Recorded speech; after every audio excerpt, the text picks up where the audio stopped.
Hello everybody, Steve here from The Buried Life, and today we're going to talk about the Saturn IV Ultra that is going to be released here soon for like pre-sale or whatever. It's going to come out and you're going to have people like Uncle Jesse and probably a number of other YouTubers. Uncle Jesse is sponsored by Eleegoo and he does some really good videos. But with that, we've talked about the Saturn IV Ultra, and if you don't know what that is, it is a resin printer that is new from a company called Eleegoo. I have the Saturn III Ultra. Matter of fact, I'm printing out things as we speak, and I've done a lot of cool little figures here and guys and painting and all that stuff. It's a great little hobby. A lot of people get into the commercial side. They print stuff, they sell it, they do parts and figures and artsy-fartsy stuff or functional items, whatever it is. I just find it kind of a cool little hobby to do. And with that being said, there's a lot of improvements that have come along in resin printing for a number of years. But when I got the Saturn III about, 5-6 months ago, that was like the cream of the crop, and it was kind of a decision between that and the Uniformation GK2. And I went with the Saturn III Ultra, and I got the Saturn III Ultra bundle with the wash and cure station, and everything works out great. And then, of course, 5-6 months later, Eleegoo comes out with the Saturn IV, and they talked about, hey, it's going to be great, it's going to be all these improvements and so on and so forth. And we were able to find the manual online, and so we're going to take a look at that and kind of recap. And this is the actual manual, and it talks about a number of things. Let's see. So there's the printer. It's got a larger build plate than the 3. It has a build platform that we can end up seeing here that is larger. Still has Wi-Fi antenna. I think the resin tank is larger. Has an AI camera to help you monitor prints over a network, which is kind of cool. And, a bunch of other things. It's got a lift-up lid, which is nice. That's been sorely lacking and missing from a lot of resin printers and the companies that produce them. Most of the time, like mine, you got to take the cover off and set it down, and then you go do your thing, and then you got to put the cover back on. And is it a necessity? No, but it's a nice thing. And with that, I thought there would be a number of improvements with the Saturn IV, and as we can see here, it gives you kind of a breakdown of everything. But if you look on this right side, we see the Wi-Fi antenna, a power plug, the on and off switch, and those things. The power switch and USB should be on the front of, put it right down in the front, right down there, power switch and the USB slot. And then put the Wi-Fi antenna and the electrical cord connection in the back of the machine. Because really, and on the Saturn III, it's a little bit easier because this stuff is moved up to the front of the right side of the machine. So when they just moved it back, now I gotta stretch and plug stuff in and turn it on and reach back. And I don't think they took into consideration that people might have multiple printers or have limited space. And really, in all honesty, every single electrical device, printers, monitors, microwaves, stereos, radios, TVs, the whole 9 yards, pretty much anything that has power to it and is an electronic item, the power cord will be in the back. The connections will be, for power in the back. If you have like HDMI and so on and so forth, that'll be on the back so that you can hide the cables. Pretty much every single other item is going to have the power button on the front of the item. So I think they missed the mark with this. The other thing, I don't see a handle on the lid, which is, if you're kind of OCD-ish, then, that might be a concern for you and seeing fingerprints all over. But I really think, a handle, of course, you could put one in afterwards. It's not that big of a deal. Looks like it's got a larger resin tank, which is good. Doesn't have a heater, and does have the vent hole that you could hook up. But yeah, there's the ever-offending items that should be on the back and the 2 items that should be on the front. But yeah, it ends up the light source. It's an MSLA stereolithography resin heater or resin machine. And it ends up that they even have The build volume is 218 by 122 by 220, which is pretty nice. And you're looking at a net weight of about 14.5 kilograms. Has a number of things. We can see that the handle on the lid is really nice that we see there, which should be for the vat as well. But in the vat, unfortunately, they still have these screws, number 7, the screw knob, the exact same screws that you had on the Saturn 3. And I think if you were going to update and make it, you're going to have a Saturn 4 and then a Saturn 4 Ultra, you should have put a little locking lever in there for the vat. That's just me. I mean, other companies have done it and they're moving towards that direction. Why are you going to use a screw with a knob on it? Are they saving this for the 5 Ultra? I don't know. Maybe that's what we'll see next year. But I was a little disappointed in that. But overall, and then the price. It was interesting because it talked about the price, and depending on the price, will people upgrade to this? Well, want to take a look at this, and we can see that it has hands-free automatic leveling, which is pretty nice. Leveling is a good thing, and I think auto leveling is even better because you pull it out of the box, you set it up, you enter in the characteristics of your resin, the exposure time, lift speed, all of that stuff, burn in, normal layers, transition layers, and lift after, retract, wait after, lift, retract, go down, whatever, hit 7-Eleven for a coffee. Whatever it ends up doing, you do those settings and boom, you can be printing fairly quick compared to machines that don't have automatic leveling. Now, with the automatic leveling, I was able to print out the rook that you get with the Saturn, and it works out. First print didn't do well because the leveling, they included like a thick card and you do a leveling thing and it just wasn't working. Then people inform me, hey, use a piece of copy paper and then, you'll be good to go. And once I did that, everything printed out great. Then I fine-tuned, for the resin that I was using. So once you set it, it's basically set it and forget it for leveling. So is it really that big of a deal? No, but it is a welcome feature, and congratulations on Eleegoo for doing that. Another thing that we end up seeing is a smart mechanical sensor get timely alerts to prevent potential printing issues. And basically it kind of shows that if there's failed prints, if there's something inside of the vat that can cause problems, prints pulling away from the build place. It also has a power loss resume feature, which is incredibly good because if you lose power for whatever reason, it will stop. And then when you reapply power, it will go back to printing the item that you were printing, which is, that is a really good feature. That also, the first time I've seen this was with FDM printers, which is really nice because depending on where you live, you can have brownouts, you can have, transformers go out, power goes out, kids are playing, sticking pennies into wall sockets or whatever it is, and then next thing you know, boom, the power's out. So you could be towards the end of a 10 or 15 hour print, and before you would just lose the print.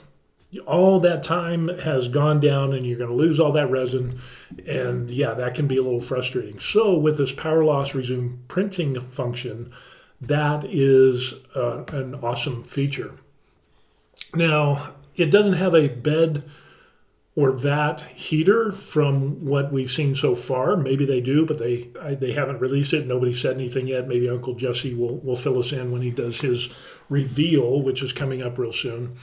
But this has a tilt release technology. So need to explain this a little bit, is that when the build plate goes down into the vat of resin, and then a light shines up through the screen and through the transparent FEP or little membrane, and then the light hits the resin, it hardens, and then the build plate goes up, resin flows in, the build plate goes back down, light hits it again, and so you end up getting layer by layer by layer the print. Well, depending on the surface area and the model that you're printing, you can get some suction that will have an effect on your print. And so what they ended up doing is have this tilt release technology, and as you can see this video here, it takes the bat, and so it will move it down at an angle to peel the print off, so that way you don't have as much suction force directly all over, that's kind of ingenious. Whoever came up with that idea, that's just kind of amazing. So it goes down, and what this will end up doing, according to Eleegoo, is that you'll be able to get faster print times, which is, what is the difference? We don't know just yet, but I'm sure we will find out. And it's like, wow, that's kind of an added thing. Now, I really wish, maybe they snuck in a vat heater somewhere in this that's already in the vat, or if there's some type of heater in there. I just use an air heater on the inside of my Saturn III after I heat up my resin, and everything works out fine. But I think a heated vat or a heated chamber would have been something that they should have done, because a lot of people in colder climates use their machines in basements or sheds, or they just don't have the amount of heat that we do in our country or other countries. So keeping that temperature constant would be it's an important thing when it comes to doing resin printing. You can't have some big fluctuations, and you can't get down below certain temperatures. So I was kind of amiss that Eleegoo didn't have that, and maybe they have it, but we haven't heard anything yet. The other thing we end up seeing is that the speed, precision, and simplicity, it starts at $399. Now that is incredibly low, $400 for starting at $399. So they have the Saturn IV, and then they have the Saturn IV Ultra. So my guess is that the Saturn IV does not have that tilt technology that we saw here, and that will be the Saturn IV. If you want the tilt technology, that will be the Saturn IV Ultra, and I don't know, maybe the difference will be the camera. I think the camera should be in both of them, but maybe it'll be a bare bones where you'll just get the Saturn IV minus the tilt, minus the camera, and it will be really inexpensive. Or maybe they'll both have cameras, I'm not sure.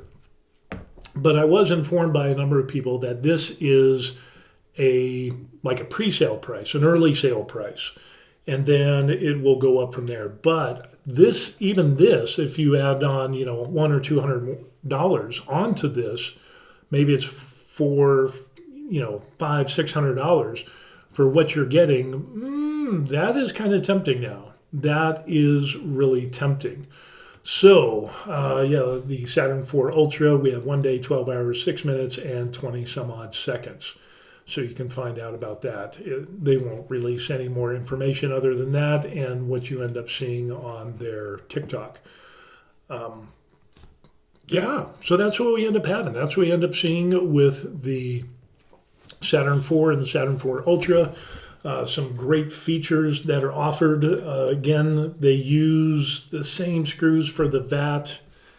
And again, all of those connections that should be on the front, like the power switch and the USB port, I think should be on the front, and the Wi-Fi and the power cord connector should be on the back of the machine. That's just seems common sense for any electrical device that you have. Printer, camera, monitors, TVs, radios, tape players, whatever it is that you have. All of those things are put in places that make sense. Now, some people will say that, it ends up that you don't want the power switch and the USB port on the front of the printer, because what will happen is what do we see? We see a picture of the front? Yeah. What will end up happening is that resin could get inside the power switch, and resin could get inside the USB. But really, come on, let's think about it. Down below here, that's where you could put the power switch and the USB.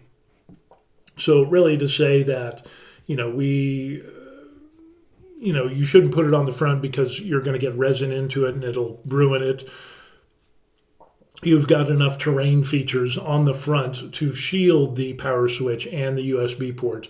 And it wouldn't be that much more. I would gladly pay $5, $10 more for, you know, maybe that much wire to relocate those connectors and put them on the front, the power switch and the USB. I'd pay 20, $30 more for that. It just makes sense, and that's the way it should be. And you also have the display screen on the front, which, in that line of thinking, if you say, well, resin can get on there and it can ruin the switch or the USB or whatever. Well, resin is going to get on the screen. It can ruin the screen of the LCD. If you're slinging resin around like, just having a party and having a ball, you need to really improve your workflow. But with that being said, this is really interesting. And again, not everything has been disclosed about the Saturn 4 or the 4 Ultra. So if it does indeed have a heated chamber or a heated vat, which I don't know why people wouldn't do that, make a vat that has electrical connections, that has that heating wire self-contained in the vat itself through magnetic electrical connection. So when you put the vat in, it makes that contact and boom, it heats up your vat. That should be a thing. We have companies like Vat Band and things like that, where you can put a band that will heat the exterior of your vat, which will eventually heat the inside, the resin that is in the vat. But I think somebody needs to take this to the next level. Similar to Uniformation, the GK2, where they have a heated chamber and things like that, that definitely makes an added bonus. But, now this makes you wonder, the people that said, like myself, that I'm not going to upgrade to the Saturn 4 Ultra, to the 4 or the 4 Ultra, because I just got my Saturn 3 5 or 6 months ago. I was concerned that the price was going to be really high. Maybe not so much. Still, I'm probably going to use my Saturn 3 for the next few years, unless something comes out that really wows me, and because I want to get my money's worth. That's what it comes down to. I want to get my money's worth. I don't want it to end up like an Apple-esque type of thing where, you buy a phone, you use it for a year, and then in the next year you buy the new phone, which is, $2,000-$3,000 or whatever it is. I don't want to get in that cycle of buying a new resin printer every single year or a new FDM printer every single year. I want to put some mileage behind it. I want to be able to use it for a while to, reduce the amount of expense that I pay per year. And instead of just like buying a resin printer and then getting rid of it and spending more money for another resin printer and doing that every single year. If I was one of those YouTubers, the influencers where companies would send me, products to test and keep and all that, then yeah, I'd be all over that. It wouldn't be a big problem. But looking at this from a new person, getting into resin printing and FDM printing, I haven't even bought an FDM printer yet. There's a lot of people like me where, yeah, we want to buy something, have it work for a long time, and get our money's worth. So we're not going to be the people that are going to be buying a new resin printer every single year and then throwing the other one out or selling it, getting rid of it cheap and losing some money. I'm older, I'm a senior, and I'm going to be 58 this year, and I'm kind of cheap and easy. Sometimes cheap and not easy at the same time, but you kind of understand what I'm saying. I don't want to frivolously throw my money away, and I want to retain some of that. But some of these companies are making it really hard to not do that. Like I said, the GK2 from Uniformation, and then there was the other one, the other printer I talked about, the Ultracraft, it came from a company that focuses in on industrial and dental resin printing and so on and so forth, and their machine looks great. But they don't allow you to use third-party resins, and their resin that you buy from them is like 3 or 4 times the cost of what you buy like with Sunlu or Jamhe resins, or third-party companies that you can get a bottle of resin for like $20-$25.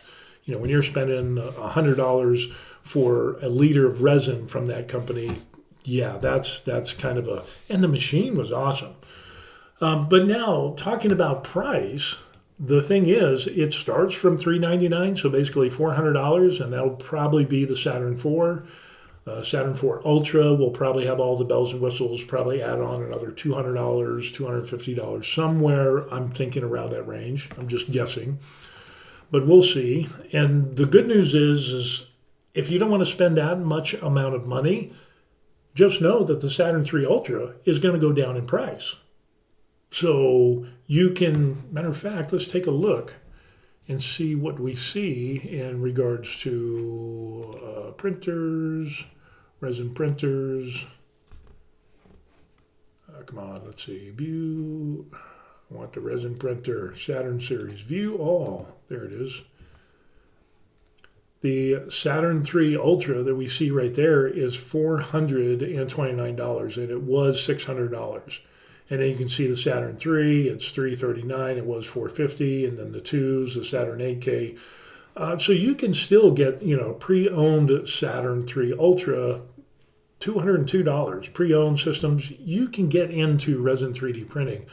But with the sale of the Saturn IV and the Saturn IV Ultra, these prices are going to go down even more. So, okay. So anyway, that's what we got going on. You can get some great prints. Eleegoo has been really, really good, and the Saturn III has been great. I've been able to get some great prints. Again, you got the display screen and all that same stuff that I was complaining about on the side. It's still on the side on the Saturn IV. But it's just a great machine. And even if you don't get the Saturn IV, this is still a great way to get the Eleegoo Saturn III and get a good deal on that. I mean, $429, you throw in another, 170, let's see.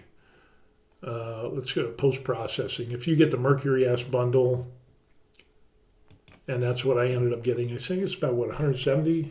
$200, because it had all that. It had the wash station, the cure station, and it had that as well. What about the post-processing, just the bundle itself without the UV wand? I think it's about $170. Yeah, $171. So, getting into, now do you need a wash station? You don't absolutely need a wash station. You could always wash your stuff in a bucket. Do you absolutely need a cure station? Well, you could buy some cheap UV light and do it that way. But honestly, I don't think there's a reason to not get it and to be able to wash your prints. And you'll still have to do a little bit of post-processing, maybe a soft toothbrush and to get things. But still, it reduces the amount of work that you have to do. And it just makes working and processing your prints a whole lot easier, in my opinion. So anyway, that's what we got going on. So yeah, the new Saturn IV and the Saturn IV Ultra are going to be coming out, and I think that's going to be very interesting, especially when we get all the details.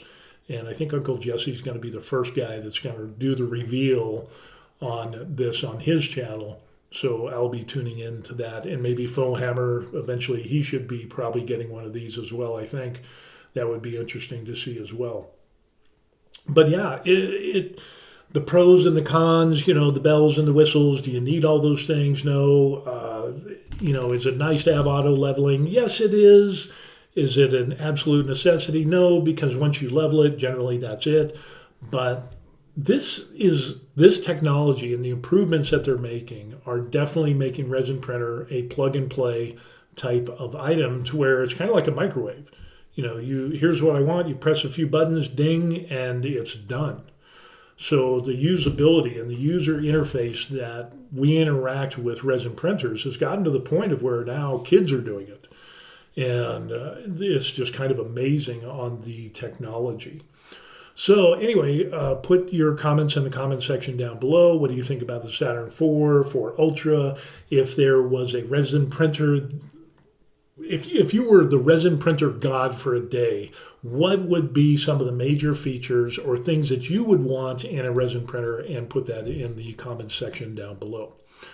Okay, or the things that really get up your nose. What are the things that you like? What are the things that absolutely drive you mad with resin printers? And if you don't even have a resin printer, I mean, look into it and tell me what you think. Is it some kind of hobby that you would be interested in doing? And I don't know. I've enjoyed it. I've gone deep down the rabbit hole, and you'll spend some money, but the draw with this is the amount of money that you can save printing miniatures or models or things like that is pennies compared to buying things. Like so, for example, we have. Let me show you these things here. We have these Warhammer figures. Warhammer figures right here, and there's 1, 2, 3 little figures, and these guys are. Look at how small that guy is. That is incredibly small. And you put all these together, you paint them together, and you end up with 3 guys like that. Again, how much does this cost? $44. $44. And there's some that is even more expensive, and basically it's just a plastic sprue model thing, and you cut it out and you put them together and you paint them, and yeah, that's it. 44 bucks. It's probably pennies on the dollar. There's Warhammer models and figures that I've seen for $60, $70, $80, $100 and more. And I'm just like, that's insane because the amount of plastic is minimal. You can have a set like I have right there, same amount of plastic, and you can have other figures, and because they're, it's a wargaming and a higher level figure or whatever it is, model, you could pay, $60, $70, $80, $100 for the same amount of plastic. So when it comes to resin printing, the deal with resin printing is something that would cost me $44 there, I could buy 2 bottles of resin, 2 1-liter bottles of resin, and I could probably print out 30, 40, 50 per bottle of those little guys like that. 30 to 50 different characters. Talk about savings. So you do 2 bottles and you're looking about anywhere from 60 to 100 different characters that you could print out for the price that it costs you to make 3. I mean, do the math, figure it out. And I kind of like the process of printing stuff and putting stuff together and learning how to do all this. So yeah, I think resin printing is going to get really interesting besides doing models and other stuff like that. But when it comes into tabletop gaming, so like Warhammer, Dungeons and Dragons, and some other different I've been out of that game for so long. I think I played D&D when it first came out in the late 70s, early 80s. Actually, it was early 80s, I remember it, is when I got first shown Dungeons and Dragons, D&D, and you had little figures and so on and so forth. And then it was like the mid 80s, it got kind of big. But even then, the figures were affordable. Figures now are not that affordable. And I know the cost of goods and services goes up every year and so on and so forth. But for some of these game and tabletop game companies, it is just obscene the amount of money that you have to spend to be able to play and buy these miniatures. And I think that's where resin printing comes into play. And so many people jump off into it. And there's a number of people who do tabletop games where they're like, I'm fed up with it. I'm trying to build an army or do whatever game pieces, and next thing you know, I'm spending hundreds of dollars, and people are getting fed up with it. So they're stopping that. They're not buying that stuff anymore, and they're printing third-party figures, and they continue to play the game. Games Workshop is really cool because what they'll do is they'll update the rules, so you have to buy new rule books and new armies and things every single year, so it's kind of like crack. You get addicted and you enjoy it, and then next year you have to buy more. It's kind of like you get your hit and your fix and you love it, and then every year you have to buy more and more and more. Eventually, people are going to get to the point of where they can see that resin printing offers a relief from such of those high prices. And yeah, I think Games Workshop, matter of fact, they ended up saying that, hey, we can't, they took out a number of armies of little figures and models from their game because they said they can't afford to keep all those models after all these years. I think that's where they need to open up into the resin printing market and then sell discontinued models as STLs so people can print them out with resin printers and at least you'll be making some money. At least you could keep people in the game. And again, if they don't get into resin printing, I think they're gonna be left behind in the dust. Eventually, more and more people are going to realize and say, "Hey," and you have independent people. I know I'm going on a rant here. You have independent people that are making their own games, making their own figures. That is way less expensive than Warhammer or any of the other big tabletop game companies. So, and still having a lot of fun and kind of simplifying. So there's this competition that's going on, and people are looking for cheaper ways to have the same amount of fun or better. So resin printing can help you do that. Anyway, that's what we got going on. So I am excited to see when this new release is going to happen in 1 day, 11 hours, 48 minutes, and 50 seconds. So leave your comments in the comment section down below, and I would love to hear what you have to say about all this new stuff that's coming out. All right? Peace. Just got to wait now.